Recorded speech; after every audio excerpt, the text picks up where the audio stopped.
Buddhism and the 5 spiritual faculties. Spiritual progress depends on the emergence of 5 cardinal virtues: faith, vigor, mindfulness, concentration, and wisdom. The conduct of the ordinary worldling is governed by his sense-based instincts and impulses. As we progress, new spiritual forces gradually take over, until in the end the 5 cardinal virtues dominate and shape everything we do, feel, and think. These virtues are called, in Sanskrit and Pali, indriya, variously translated by faculties, controlling faculties, or spiritual faculties. The same 5 virtues are called powers, bala, if emphasis is on the fact that they are unshakable by their opposites.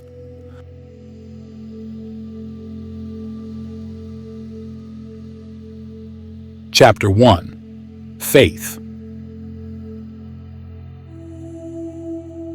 Faith is called the seed, and without it, the plant of spiritual life cannot start at all. Without faith, one can, as a matter of fact, do nothing worthwhile at all. This is true not only of Buddhism, but of all religions, and even the pseudo-religions of modern times, such as communism. And this faith is much more than the mere acceptance of beliefs. It requires the combination of 4 factors: intellectual, volitional, emotional, and social. 1. Intellectually, faith is an assent to doctrines which are not substantiated by immediately available direct factual evidence. To be a matter of faith, a belief must go beyond the available evidence, and the believer must be willing and ready to fill up the gaps in the evidence with an attitude of patient and trusting acceptance. Faith, taken in this sense, has 2 opposites, that is, a dull unawareness of the things which are worth believing in, and doubt or perplexity. In any kind of religion, some assumptions are taken on trust and accepted on the authority of scriptures or teachers. Generally speaking, faith is, however, regarded as only a preliminary step, as a merely provisional state. In due course, direct spiritual awareness will know that which faith took on trust and longed to know. Now we see through a glass darkly, but then face to face. Much time must usually elapse before the virtue of wisdom has become strong enough to support a vigorous insight into the true nature of reality. Until then, quite a number of doctrinal points must be taken on faith. What then in Buddhism are the objects of faith? They are essentially 4. 1. The belief in karma and rebirth. 2. The acceptance of the basic teachings about the nature of reality, such as conditioned co-production, emptiness, etc. 3. Confidence in the 3 refugees, the Buddha, the Dharma, and the order. And 4. A belief in the efficacy of the prescribed practices and in nirvana as the final way out of our difficulties. I shall say more about them when I have dealt with the other aspects of faith. 2. In this skeptical age, we, anyway, dwell far too much on the intellectual side of faith. Shraddha, Pali, Sada, the word we render as faith, is etymologically akin to Latin cor, the heart, and faith is far more a matter of the heart than of the intellect. It is, as Professor Radhakrishnan incisively puts it, the striving after self-realization by concentrating the powers of the mind on a given idea. Volitionally, faith implies a resolute and courageous act of will. It combines the steadfast resolution that one will do a thing with the self-confidence that one can do it.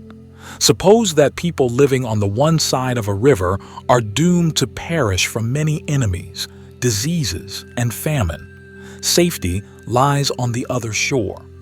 The man of faith is then likened to the person who swims across the river, braving its dangers, saving himself and inspiring others by his example. Those without faith will go on dithering along the hither bank. The opposites to this aspect of faith are timidity, cowardice, fear, wavering, and a shabby, mean, and calculating mentality. 3. Emotionally, faith is an attitude of serenity and lucidity. Its opposite here is worry, the state of being troubled by many things. It is said that someone who has faith loses the 5 terrors, i.e., he ceases to worry about the necessities of life, about loss of reputation, death, unhappy rebirth, and the impression he may make on an audience. It is fairly obvious that the burden of life must be greatly lightened by belief in karma, emptiness, or not self. Even an unpleasant fate can be accepted more easily when it is understood as a dispensation of justice, when vexations are explained as an inevitable retribution, when loss seems to rule instead of blind chance, when even apparent loss is bound to turn into true gain. And if there is no self, what and whom do we worry about? If there is only one vast emptiness, what is there to disturb our radiance? 4. Socially, and that is more difficult to understand, faith involves trust and confidence in the Buddha and the Sangha. Its opposite here is the state of being submerged in cares about one's sensory social environment, cares which spring from either social pressure or social isolation. The break with the normal social environment is, of course, complete only in the case of the monk who, as the formula goes, in faith forsakes his home. To a lesser extent, it must be carried out by every practitioner of the Dharma, who must live apart from his society, in spirit if not in fact. The company of others and the help we expect from them are usually a mainstay of our sense of security. By going for refuge to the Buddha and the Sangha, one turns from the visible and tangible to the invisible and elusive. By placing one's reliance on spiritual forces, one gains the strength to disregard public opinion and social discouragement. Some measure of defiant contempt for the world and its ways is inseparable from a spiritual life. The spiritual man does not belong to his visible environment, in which he is bound to feel rather a stranger. He belongs to the community of the saints, to the family of the Buddha. Buddhism substitutes a spiritual for the natural environment, with the Buddha for the father, the prajnaparamita for the mother, the fellow seekers for brothers and sisters, relatives and friends. It is with these more invisible forces that one must learn to establish satisfactory social relations. In carrying out this task, faith requires a considerable capacity for renunciation. This concludes our survey of the 4 factors which go into the making of faith. Like other spiritual qualities, faith is somewhat paradoxical in that, in one sense, it is a gift which one cannot obtain by merely wanting to, and in another sense, it is a virtue that can be cultivated. The capacity for faith varies with the constitution of the individual and his social circumstances. It is usual to classify types of personality according to whether they are dominated by greed, hatred, or confusion. Those who walk in greed are said to be more susceptible to faith than the other two because of the kinship which exists between faith and greed. To quote Buddhaghosa, Visuddhimagga 3rd, Semi 5. As on the unwholesome plane greed clings and takes no offense, so faith on the wholesome plane. As greed searches for objects of sense desire, so faith for the qualities of morality, etc. As greed does not let go that which is harmful, so faith does not let go that which is beneficial. As regards social conditions, there are ages of faith and ages of unbelief. The present age rather fosters unbelief. It puts a premium on intellectual smartness, so that faith is easily held to indicate nothing but a weak head or a lack of intellectual integrity. It multiplies the distractions from the sensory world to such an extent that the calm of the invisible world is harder to reach than ever. It exposes the citizen to so great a variety of conflicting viewpoints that he finds it hard to make a choice. The prestige of science, the concern with a high standard of living, and the disappearance of all institutions of uncontested authority are the chief foes of faith in our present-day society. It is largely a matter of temperament whether we believe that matters will improve in the near future. As a virtue, faith is strengthened and built up by self-discipline and not by discussing opinions. Intellectual difficulties are by no means the most powerful among the obstacles to faith. Doubts are inevitable, but how one deals with them depends on one's character. The first of our 4 articles of faith well illustrates this situation. There are many sound reasons for accepting the rebirth doctrine. This is not the place to expound them, and I must be content to refer the reader to the very impressive East-West anthology on reincarnation, which J. Head and S. L. Cranston have published in 1961, New York, the Julian Press, Inc. Yet, although belief in rebirth is perfectly rational and does not conflict with any known fact, the range of the average person's vision is so limited that he has no access to the decisive evidence, which is direct and immediate experience. The rebirth doctrine assumes at least 2 things.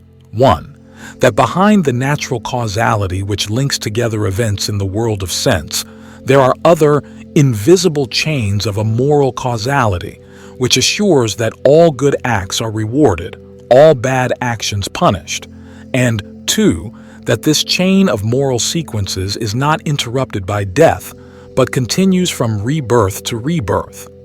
To the average person, these 2 assumptions cannot be proved absolutely, conclusively, and beyond the possibility of a doubt. However plausible they may seem on rational grounds, Buddhism teaches that they become a matter of direct experience only after the super-knowledges, abhijna, have been developed. The 4th super-knowledge is the recollection of one's own previous rebirths, and the 5th, the knowledge of the rebirths of other people, by which one sees that whatever happens to them happens in accordance with their deeds. There are many well-authenticated cases of persons spontaneously remembering certain details of one or the other of their own previous lives, and these people obviously have an additional reason for belief in rebirth, which is lacking in those who cannot recall ever having lived before. Full certitude on the issue is, however, given to those only who can on the basis of the 4th jhana and by taking definite prescribed and disciplined steps on emerging from that jhana, recall their manifold former lives, according to the well-known formula. There I was, that was my name, that was my family, that was my caste, such was my food, this was the happiness, this the suffering which I experienced, this was the duration of my lifespan. Deceased there I was born elsewhere, and there had this name, etc. When a monk has practiced properly and successfully, these things become as clear to him as if lit up by a lamp. Visuddhimagga, 23. Until that time comes, we cannot claim that we fully know the doctrine of karma and rebirth to be true. We take it partly on faith, and this faith of ours is maintained less by our dialectical skill as by the virtues of patience and courage. For we must be willing to wait patiently until we are spiritually ripe for the emergence of the super-knowledges, however far off that might seem to be. And secondly, we must be willing to take risks. Life nowhere offers a 100% security, and for our convictions, least of all. Employed in gaining wealth, a merchant must risk his property. Employed in taking life, a soldier must risk his own life. Employed in saving his soul, the spiritual man must risk his own soul. The stake automatically increases with the prospect of gain. Of course, we may be mistaken. I sometimes wonder what I would think if, on dying, I would not, as I now fondly imagine, wake up on the Bardo plain, but find myself confronted with Acheron and the 3-headed Cerberus, or, worse still, were ill-treated with fire and brimstone in a Christian hell. The experience would, I admit, be rather disconcerting. All that I can say in the face of such uncertainty is that I am willing to take the consequences, and that I hope that my fund of boldness, audacity, and good humor will not run out. One has the choice to magnify intellectual doubts or to minimize them. It seems not unreasonable that one should blame the difficulties of the teaching on one's own distance from the truth, one's own intellectual and moral imperfections. How can one expect to remember one's past lives if at present one cannot even recall hour by hour what one did during one single day a mere month ago? If one hesitates to accept, as not immediately obvious, the doctrine that this world is the result of ignorance and of the craving of non-existent individuals for non-existent objects, is this not perhaps due to the very denseness of one's own ignorance, for which one can collect plenty of proofs all day long? Doubts are effectively overcome when one purifies one's own life so as to become more worthy of knowledge. It is a condition of all learning that one accepts a great deal on trust, that one gives the teacher the benefit of the doubt. Otherwise, one can learn nothing at all and remain shut out from all truth. To have faith means to take a deep breath, to tear oneself away from the daily cares and concerns, and to turn resolutely to a wider and more abiding reality. At first we are, by ourselves, too stupid and inexperienced to see the tracks which lead to salvation. So we must put our trust in the sages of the past and listen intently to their words, dimmed by distance and the noise of the present day, but still just audible. One last word about tolerance, without which faith remains raw and unsure of itself. It is a perpetual trial to our faith that we should constantly meet with people who believe differently. We are easily tempted to wish this irritant removed, to coerce others if only by argument, and to annihilate them, if only by dubbing them fools. Intolerance for people of other faiths, though often mistaken for ardor, betrays nothing so much as doubts within oneself. We can, of course, always console ourselves by assuming that the others, in their own way, believe what we do, and that in the end it all comes to the same thing. But that does not always sound very convincing, and what we must, I'm afraid, learn to do is to bear with their presence.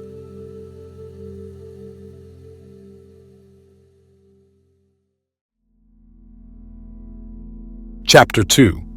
Vigor. Next to faith, vigor, skur, virya, Pali, viriya. Little need be said about the need for being energetic if one wants to achieve something. Without vigor, without strenuous effort, without perseverance, one obviously cannot make much progress. Everybody knows what vigor is, although a generation which made the fortune of the discoverers of night starvation might wish that it had more of it. The fact that faith and vigor are virtues does not, however, imply that they are good all through, and that, regardless of the consequences, they should be strengthened at all times. Excess is to be deprecated, even in virtues. All the 5 virtues must be regarded as one whole. Their balance and harmony is almost as important as the virtues themselves. They support each other to some extent, but they also stand in each other's way. The one must sometimes be used to correct the excess of the other. In this way, concentration must come to the rescue of the latent faults of vigor. When vigor and energy have it all their own way, tranquility is in danger. We all know people with a large dash of adrenaline in their blood who are always busy, perhaps even madly efficient, but not particularly restful. Vigor by itself leads to excitement and has to be controlled by a development of concentrated calm. Similarly, faith alone, without wisdom, can easily become mere credulity. Wisdom alone can teach what is worth believing. This can be illustrated by Don Quixote, who in literature is perhaps the purest embodiment of faith, and whose actions demonstrate that too much faith by itself is not necessarily a good thing. Cervantes' novel gives a fine and detailed description of all the chief attributes of faith. Don Quixote vigorously, fearlessly, without complaining, and even serenely endures all tribulations because he wants to help others, all of them equally according to their needs. When he dashes into the middle of the boiling lake, he reaches the very height of self-abandonment of which faith as such is capable.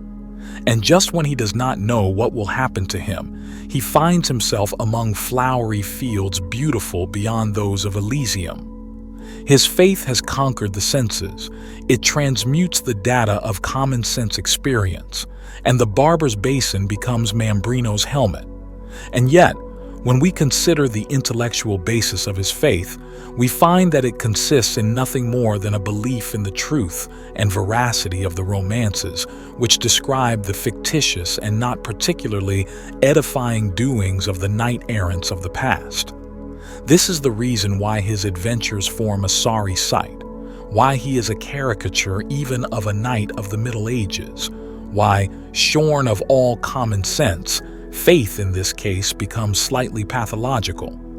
Mr. Bleeth claims that the Don Quixote of the first part is Zen incarnate, that the man who surpasses Hakuin, Rinzai, Ino, Daruma, and Shakyamuni himself is Don Quixote de la Mancha, knight-errant.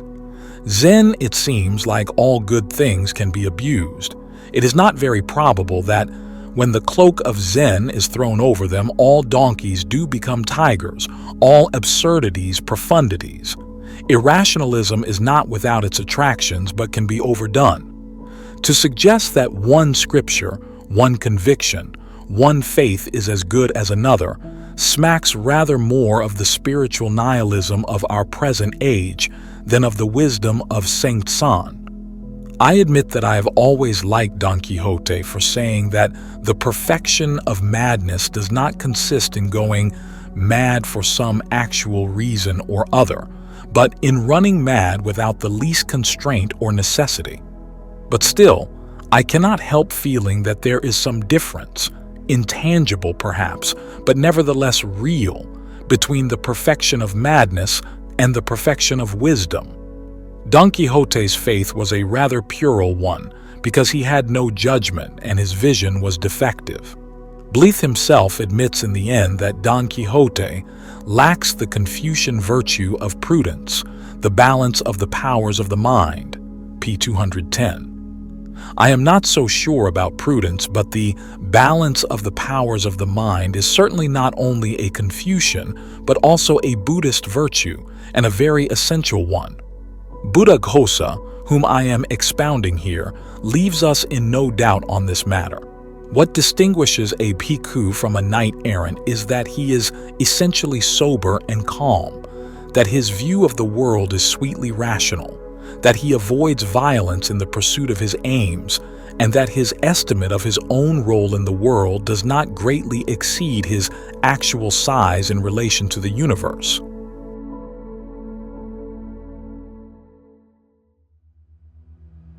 Chapter 3. Mindfulness. A Buddhist owes his soberness to the cultivation of the third virtue of mindfulness, Skur Smriti, Pali, Sati, whereas faith and vigor, when driven to excess, must be restrained by their counterparts, that is, wisdom and tranquil concentration. The virtue of mindfulness does not share this disability.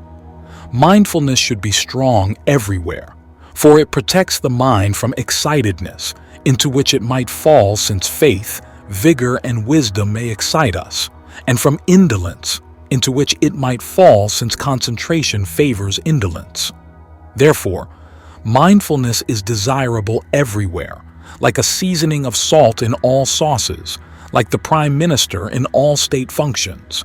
Hence it is said, "The Lord has declared mindfulness to be useful everywhere, for the mind finds refuge in mindfulness, and mindfulness is its protector." Without mindfulness, there can be no exertion or restraint of the mind. Although traces of it are not altogether absent in other religious and philosophical disciplines, in Buddhism alone mindfulness occupies a central position. If one were asked what distinguishes Buddhism from all other systems of thought, one would have to answer that it is the Dharma theory and the stress laid on mindfulness. Mindfulness is not only the seventh of the steps of the Holy Eightfold Path, the third of the five virtues, and the first of the seven limbs of enlightenment. On occasions, it is almost equated with Buddhism itself.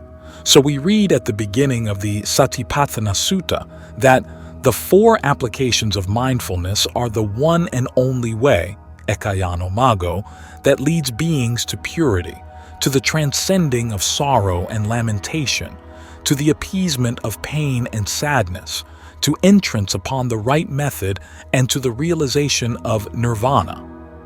What then is mindfulness? The Abhidharma, guided by the etymology of the Sanskrit term smriti, from semrai, to remember, defines it as an act of remembering which prevents ideas from floating away and which fights forgetfulness, carelessness, and distraction. This definition by itself, though correct, does not really make the function of this virtue very clear to us today.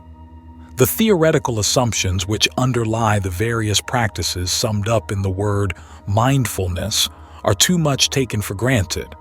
What one assumes is that the mind consists of two disparate parts, a depth which is calm and quiet and a surface which is disturbed.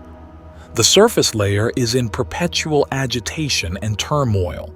The center at the bottom of the mind, beyond both the conscious and the unconscious mind as modern psychologists understand it, is quite still. The depth is, however, usually overlaid to such an extent that people remain incredulous when told of a submerged spot of stillness in their inmost hearts. In most cases, the surface is so turbulent that the calm of the depth can be realized only in rare intervals. Mindfulness and concentration are the two virtues which are concerned with the development of inward calm. The principal enemies of spiritual quietude are 1. The senses, 2. The movements of the body, 3. The passions, wants, and desires, and 4. Discursive thinking. They have the power to be enemies when 1. They are not subjected to any discipline, and 2. When the ego identifies itself with what takes place on the surface of the mind, participating heartily in it, and the illusion arises that these activities are my doings, my concerns, and the sphere in which I live and have my being. When thus busy with worldly things, we have neither strength nor freedom. In order to conquer these enemies of spiritual quietude, we must 1. Withdraw the senses from their objects as the tortoise draws in its limbs. 2. Keep watch on our muscular movements.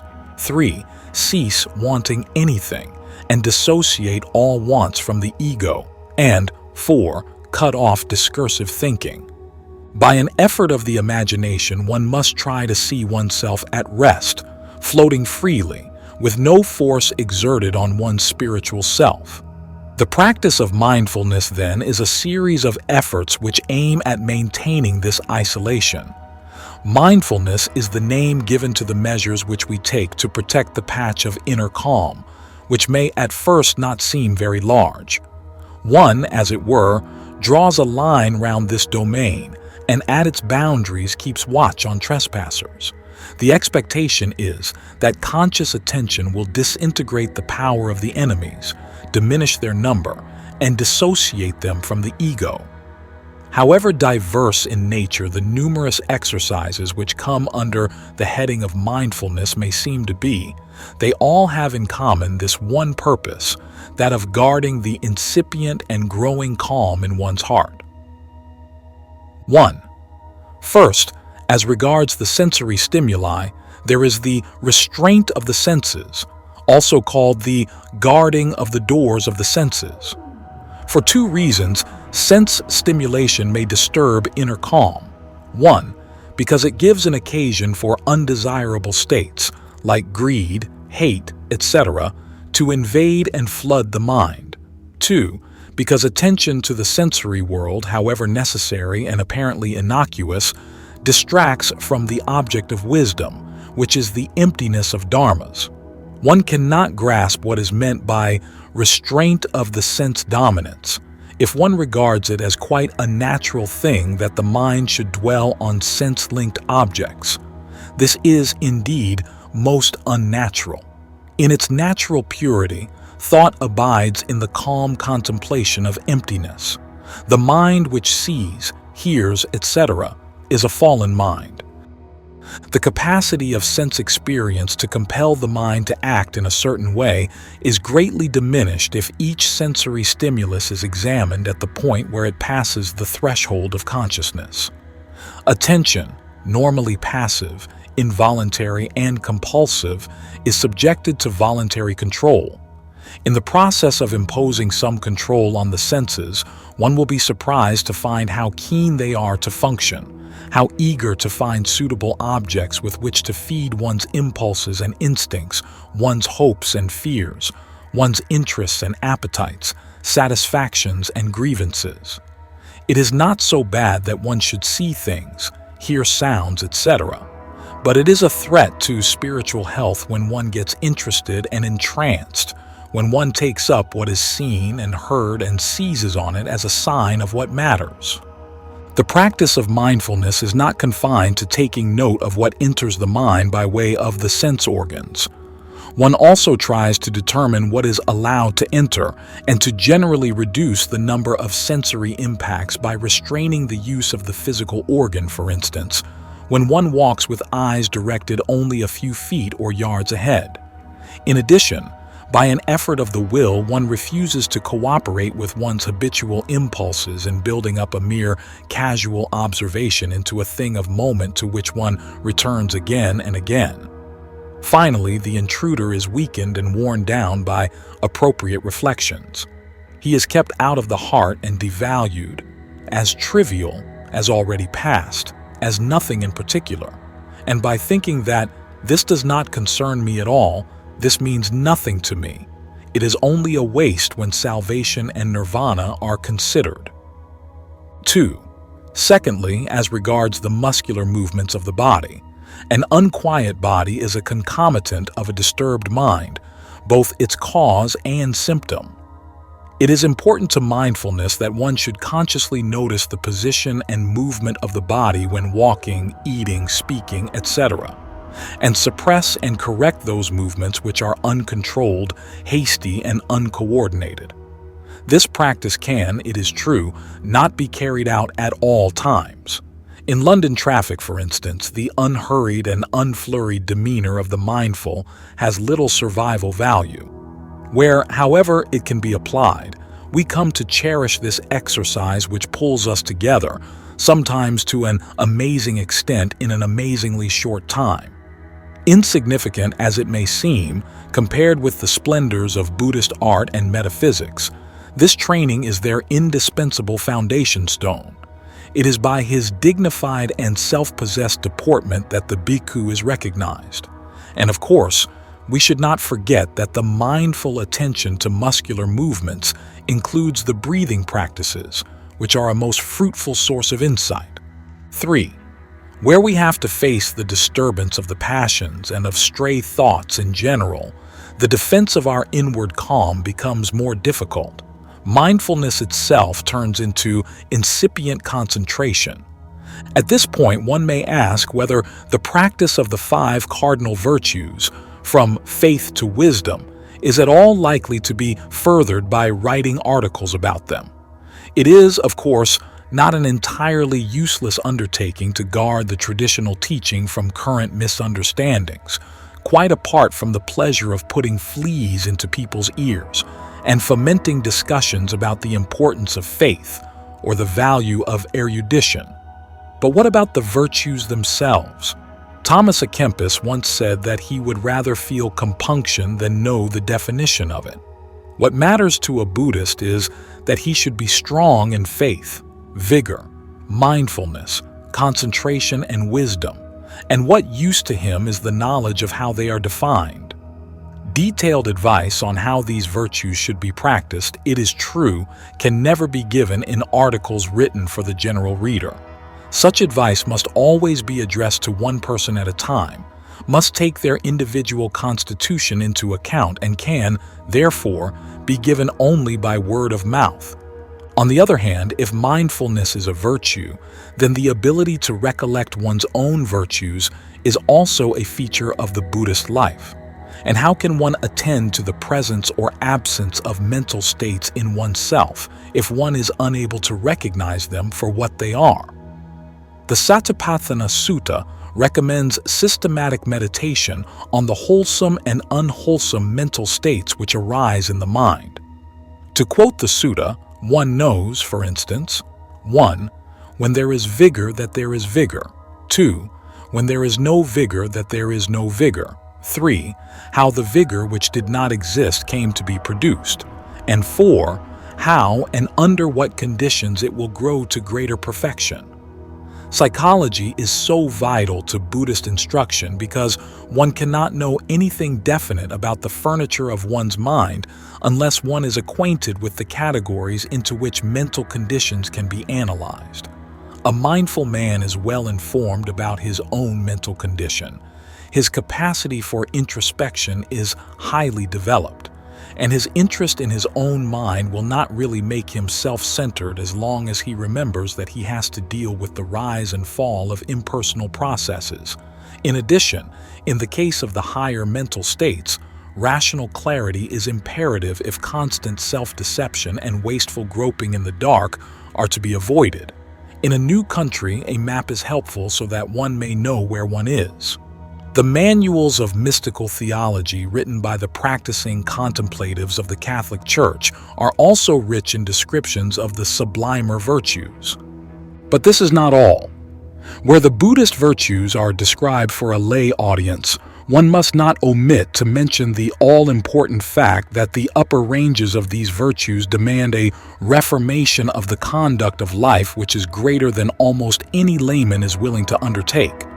The higher mindfulness and nearly the whole range of concentration and wisdom presuppose a degree of withdrawal from the world which is incompatible with the life of an ordinary citizen. Those who are unwilling to achieve a radical seclusion from the world can practice these virtues only in a very rudimentary form. It is quite idle to pretend that they do not involve a complete break with the established habits of life and thought.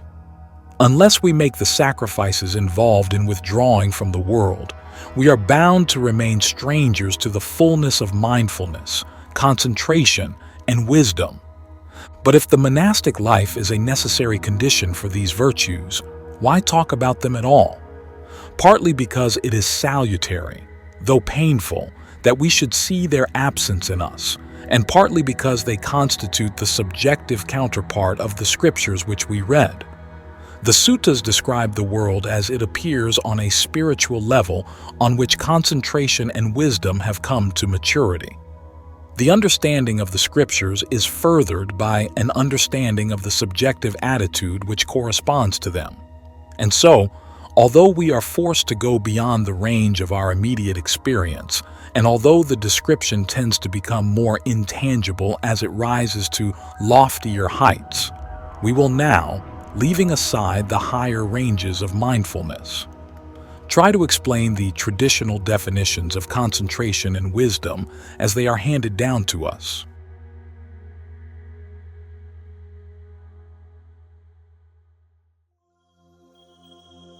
Chapter 4. Concentration. Concentration, samadhi, continues the work of mindfulness. It deepens our capacity to regain the peaceful calm of our inner nature. But here we are at once faced with the difficulty that in Buddhist psychology, concentration occurs twice. 1. As a factor essential to all thought, and 2. As a special and rather rare virtue. 1. In its simplest form, concentration is the narrowing of the field of attention in a manner and for a time determined by the will. The mind is made one-pointed, does not waver, does not scatter itself, and it becomes steady like the flame of a lamp in the absence of wind. Without a certain degree of one-pointedness, no mental activity at all can take place. Each mental act lasts, strictly speaking, for one moment only and is at once followed by another. The function of concentration is to provide some stability in this perpetual flux by enabling the mind to stand in or on the same object without distraction for more than one moment. In addition, it is a synthetic quality, samadhi = synthesis, that binds together a number of mental states which arise at the same time, as water binds the lather of soap. Buddhaghosa stresses the fact that intellectual concentration is also found in unwholesome thoughts. The mind must be undistracted so that the murderer's knife does not miss, the theft does not miscarry. A mind of single intent is capable of doing what it does more effectively, be it good or bad. The higher degrees of this kind of concentration owe much to the presence of the hunting instinct, and can best be observed in a stoat following a rabbit. Intellectual concentration is a quality which is ethically and spiritually neutral. Many scientific workers have an unusually high capacity for concentrated thought. Anyone acquainted with the scientific humanists who inhabit our big cities will, however, agree that their intellectual achievements are not conducive to either peace of mind or spiritual progress. When Sir Isaac Newton boiled his watch instead of the egg his landlady had given him, he thereby showed the intensity with which he focused his mind on his intellectual task. But the result of his intellectual labors has been to cast a dark shadow over the spiritual radiance of the universe, and ever since, the celestial harmonies have become nearly inaudible. As H.W. Longfellow, in his poem on The Arsenal at Springfield, has put it, "Is it, O man, with such discordant noises, with such accursed instruments as these, thou drownest nature's sweet and kindly voices, and jarrest the celestial harmonies?" 2. How then does concentration as a spiritual virtue differ from concentration as a condition of the intellect? Spiritual or transit concentration results less from intellectual effort than from a rebirth of the whole personality, including the body, the emotions, and the will. It cannot possibly be achieved without some discipline over the body, since we must be able to endure the prescribed posture, practice the prescribed breathing exercises, and so on. It is further built on a change of outlook which we can well describe as ethical. Tradition is quite unambiguous on this point. Before spiritual concentration can be even approached, we must have stilled or suppressed 5 vices, which are known as the 5 hindrances: sense desire, ill will, sloth and torpor, excitedness, and sense of guilt and doubt. Where these hindrances are present, where concentrated thought is fused with greed, the desire to excel, to get a good job, etc., their concentration as a spiritual virtue is not found. In this sense, physical ease and self-purification are the first 2 distinctive features of spiritual concentration. The third is the shift in attention from the sensory world to another, subtler realm. The methods by which this shift is effected are traditionally known as the 4 trances, jhana, and the 4 formless attainments. They are essentially a training in increasing introversion, achieved by progressively diminishing the impact of the outer stimuli. As a result of their successful withdrawal and renunciation, the spiritually concentrated release the inward calm which dwells in their hearts. This concentration cannot be won, however, unless no attention is given to sensory data, and everything sensory is viewed as equally unimportant. Subjectively, it is marked by a soft, tranquil, and pacified passivity, objectively by the abstraction into an unearthly world of experience which lifts one above the world and bestows a certainty greater than anything the senses may teach. The experience is so satisfying that it burns up the world, and only its cold ashes are found when one returns to it.